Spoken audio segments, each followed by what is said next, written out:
মামা আমাকে দেখাবে না। খেতে দাও, খেতে দাও। তোমাকে দেখাবো না কেন? এত পরিশ্রম করেছো। বলো কি হয়েছে? খাসির মাংস, খাসির মাংস, হ্যাঁ, শাক ভাজা, শাক ভাজা, নিম বেগুন, নিম বেগুন, টক ডাল, টক ডাল, এখানে আছে পটল ভাজা, পটল আলু ভাজা, ভাজা, আলু ভাজা, আর স্যালাড, স্যালাড, আর সাথে আছে দই। লঙ্কা, লেবু আর দই। হ্যাঁ, টক দই আছে।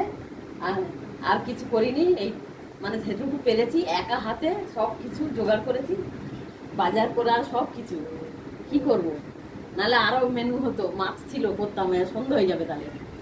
লস্যি লস্যি করলে না? টক দই ছিল যখন। না, টক দই খাওয়া হয়। আচ্ছা চলো, আজ এই দিয়ে খাওয়া হোক। দারুণ খাসির মাংসটা হেভি হয়েছে। সেন্ট বেরিয়েছে, হেভি দুর্দান্ত হয়েছে। পুরো মানে ইয়েটা আমাদের অ্যাপার্টমেন্ট পুরো ইয়ে হয়ে গেছে। ভাই মোমো বলছে, করছে গন্ধ। ভাই বলছে সেই প্রদীপের দোকান থেকেই গন্ধটা পাচ্ছে।